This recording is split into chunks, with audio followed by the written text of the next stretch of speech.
اچھا دیکھیں، مسئلہ دھرنے کو ختم کرنا نہیں ہے، مسئلہ لوگوں کو ریلیف دینا ہے اور یہ دھرنا ہے ہی پاکستان کے 25 کروڑ لوگوں کا نمائندہ دھرنا، اور آپ لوگ بھی یہی کہہ رہے ہیں کہ ہر گھر کا مسئلہ ہے۔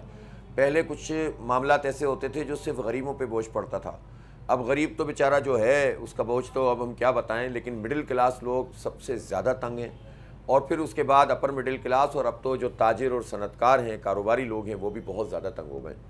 تو اب یہ جو پرسیپشن بنایا ہوا ہے نا گورنمنٹ نے کہ کچھ ہو نہیں سکتا، ہم مجبور ہیں، کچھ کر نہیں سکتے، اور یہ مطالبہ پریکٹیکل نہیں ہے، میں اس پر بات کرنا چاہتا ہوں۔ دیکھیں، ہم نے 7 مطالبات کیے ہیں، پتہ نہیں اس کو توڑ کر لوگوں نے شاید 10 کر دیا ہے۔ 7 مطالبات میں ایک مطالبہ ہمارا یہ ہے کہ جو گورنمنٹ کے آفیشلز ہیں، جو وزیر اعظم ہیں، وزیر اعلیٰ ہیں، گورنر ہیں، وزراء ہیں، مشیر ہیں، پارلیمنٹیرین ہیں، وغیرہ وغیرہ وغیرہ، جو کچھ بھی ہیں، ٹاپ بیوروکریٹ ہیں، ججز ہیں، اس طبقے کی جو مراعات ہیں اس میں کمی کی جائے، ان کی گاڑیوں کو چھوٹا کیا جائے۔ 1300 سی سی سے زیادہ کوئی گاڑی استعمال نہیں کرے گا۔ مجھے یہ بتائیں اس میں آئی ایم ایف کہاں ہے؟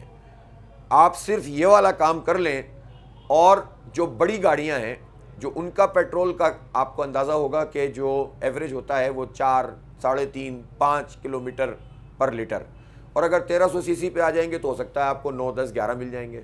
تو اس کے نتیجے میں فائدہ یہ ہو، بلکہ ایک بعض اوقات زیادہ بھی ہوتا ہے، تو اس کے نتیجے میں فائدہ یہ ہوگا کہ آپ کئی 100 ارب روپے صرف ایک ڈیسیشن سے لے لیں گے، جو آج رات وزیر اعظم شہباز شریف کر سکتے ہیں، نمبر 1۔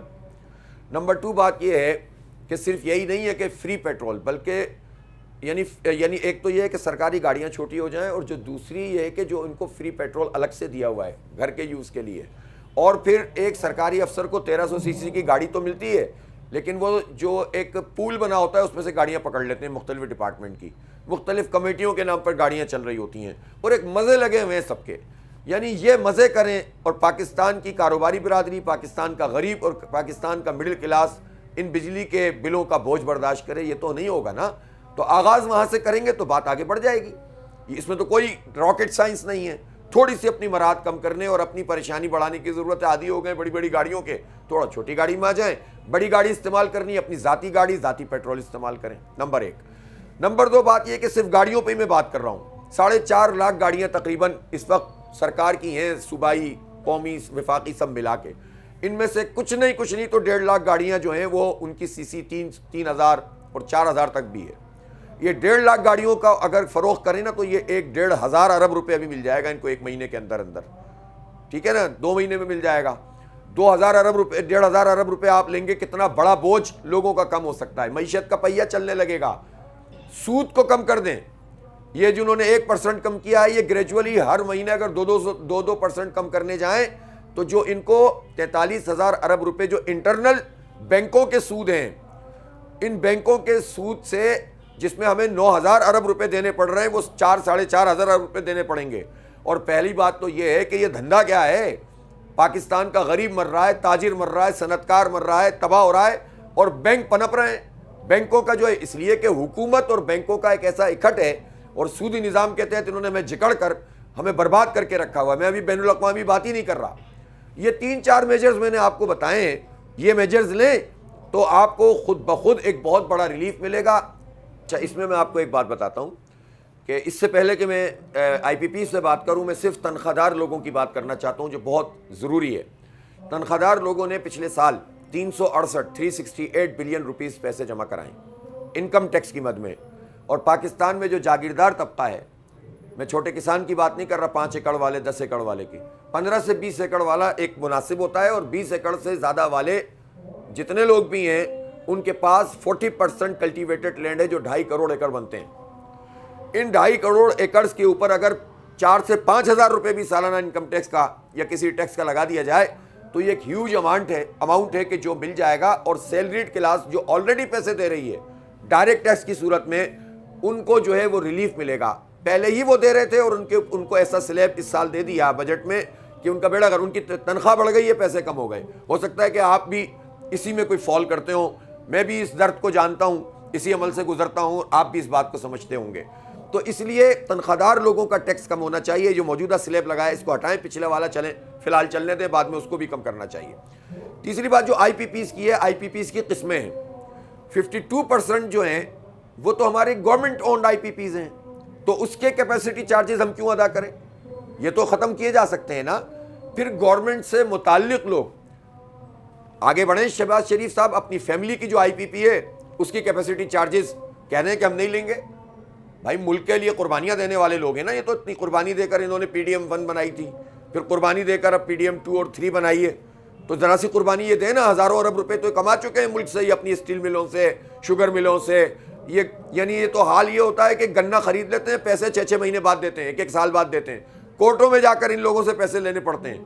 اور ان کا حال یہ ہوتا ہے کہ یہ گنے کے پھوک کے اوپر, بیگاس کے اوپر جو ہے وہ چلا رہے ہوتے ہیں اور امپورٹڈ کول کے پیسے چارج کر رہے ہوتے ہیں. تو یہ آغاز کریں. کچھ آئی پی پیز ایسی ہیں جن سے ری نیگوشیٹ کیا جا سکتا ہے. کچھ آئی پی پیز ایسی ہیں جس میں فراڈ ہے کانٹریکٹ میں. جس کانٹریکٹ میں فراڈ ہو وہ دنیا کے کسی عدالت میں چیلنج نہیں ہو سکتا. مثلا اگر وہ کانٹریکٹ یہ ہے کہ یہ لوکل کول پہ چلے گا اور وہ اگر امپورٹڈ کول پہ چل رہا ہے تو اس کا مطلب یہ فراڈ ہے. اس کو دنیا میں کہیں چیلنج نہیں کیا جا سکتا. چھٹی کر دینی چاہیے ایسے لوگوں کی. بھائی شروع تو کریں آپ, پھر جب آپ کریں گے تو آپ پھر چائنا سے بھی بات کریں گے. لیکن آپ چائنا کے پاس چلے جائیں اور اپنا کام کریں نہیں تو پھر کیسے ہوگا. جی اچھا, اس میں 2 باتیں ہیں. ایک تو یہ ہے کہ گورنمنٹ کو جب ہم نے یہ سب باتیں اس طرح سے بتائی ہیں تو ان کے جو کمیٹی تھی اس نے ہماری کسی بھی ڈیمانڈ کو یہ تو نہیں کہا کہ یہ غلط ہے. اس کو انہوں نے تسلیم کیا. اپنی مجبوریاں جس طرح سے آپ نے سوال کیا اس طرح سے انہوں نے بتائیں, جس کا جواب بھی ہمارے پاس موجود ہے. لیکن البتہ یہ ہوا کہ انہوں نے کہا ہم ٹیکنیکل کمیٹی اپنی ایک بنا رہے ہیں, اس میں ذرا سا جائزہ لے لیں. تو ہم نے کہا اپنا ٹائم لیں, کوئی بات نہیں, ہم بھی یہاں بیٹھے ہوئے ہیں. چونکہ اگر ہم اڑ گئے نا تو یہ کچھ نہیں کریں گے اور یہ پھر سب کو یہی بریف کریں گے کہ ہمارے لیے قابل عمل ہی نہیں ہے یہ بات. جبکہ میں نے آپ کو ابھی جو 3-4 باتیں بتائیں, آپ ہماری بات نہیں مانیں گے تو پھر بھگتیں گے. سیدھی بات ہے. یہ دھرنا پھر دھرنا اس طرح کا تو نہیں رہے گا. یہ دھرنا پورے پاکستان میں پھیل رہا ہے. کراچی میں کل شروع ہونے جا رہا ہے, اس کے بعد لاہور ہے, پھر پشاور ہے, پھر ہم سڑکوں پہ بیٹھیں گے. ہڑتال آپشن ہمارے پاس موجود ہے. 1 ہڑتال, 3 ہڑتال, 1 ہفتے کی ہڑتال, یہ افورڈ کر سکتے ہیں. اور اس لیے کہ سب تیار ہیں ہمارے ساتھ. پہلے اس لیے نہیں ہوا کہ یہ جو ہے نا, ہم کلام نرم و نازک کے عادی نہیں رہے اور ان سے اگر پیار محبت سے بات کریں یا چھوٹے چھوٹے مظاہرے کریں تو یہ سمجھتے ہیں کہ بس یہ ایسے ہی لوگ اپنی پارٹی پالیٹکس کر رہے ہیں. بھائی دیکھیں بات سنیں, اس وقت انتخاب تو کوئی نہیں ہو رہا. اور یہی وہ بات ہے کہ جو لوگوں کی سمجھ میں آ رہی ہے کہ جماعت اسلامی اپنی پارٹی پالیٹکس نہیں کر رہی, اس وقت سیاسی مفادات کے لیے کام نہیں کر رہی بلکہ عوام کے لیے کام کر رہی ہے. اور یہ بھی میں بتا دوں بطول, آپ کو بڑا گہرا تجربہ ہے, بہت طویل عرصے سے آپ کور کر رہی ہیں, انٹرویوز بھی کر رہی ہیں. ہم نے ہر طرح کی قربانیاں کراچی میں دیں اور پھر اس کے بعد جب ہم نے پبلک کو ساتھ لے کر ہم چلے ہیں تو ہم کراچی کی سب سے بڑی پارٹی ہیں. ووٹ بھی لوگوں نے دیے ہیں, یہ چھوڑ دیں آپ.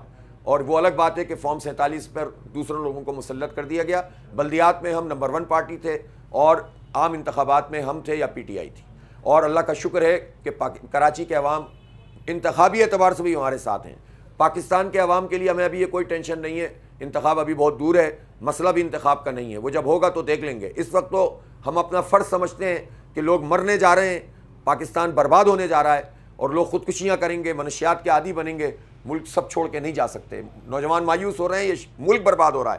تو اب اگر ہم نہیں اٹھیں گے تو اللہ کیا جواب دینا پڑے گا. اور جس جگہ پہ یہ دھرنا ہو رہا ہے نا, اس پورے محلے والوں سے پوچھیے گا کہ یہ دھرنا ہونا چاہیے کہ نہیں ہونا چاہیے.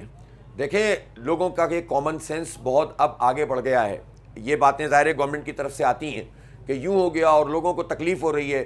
لوگوں کو اس وقت تکلیف ہوتی ہے جب ریلیونس نہیں ہوتی ہے, کوئی ایسی چیز نہیں ہوتی جس سے لوگ کو ریلیٹ کریں چیزوں کو. جب ہر آدمی یہ سمجھ رہا ہے, چاہے غریب ہو یا مڈل کلاس یا امیر, کہ یہ بجلی کا بل ہے اور اگر جماعت اسلامی یہ کام کر رہی ہے اور یہ سیریس پارٹی ہے اور اس سے مسئلہ حل ہوتا ہے, تو انہوں نے تو ویسے ہی ہماری شاہراہیں بند کر دی ہیں. ہماری معیشت کی شاہراہ بند ہے, ہماری تجارت کی شاہراہ بند ہے, ہمارے سارے راستے انہوں نے ہمارے بچوں کے مستقبل کی شاہراہ بند کر دی ہے. تعلیم خریدنی پڑتی ہے. تو پھر اگر کوئی اٹھ کر کھڑا ہوا ہے اور کچھ تکلیف برداشت کرنی پڑ رہی ہے اور خود تکلیف برداشت کر رہا ہے اور اس کی پارٹی کر رہی ہے, تو الحمدللہ لوگ ہمارے ساتھ کھڑے ہوئے ہیں.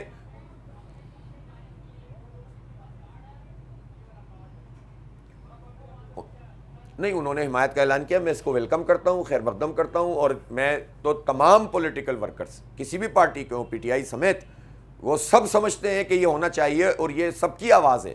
اس وقت کوئی, میں نے کہا نا, کوئی انتخاب تو ہونے جا نہیں رہا کہ پولیٹیکل پوائنٹ اسکورنگ ہو رہی ہو. تو جب یہ نہیں ہونے جا رہا تو یہ تو سب کی آواز ہے. جب یہ سب کی آواز ہے تو میں سب کو دعوت دیتا ہوں کہ ہمارے دھرنے میں شریک ہو.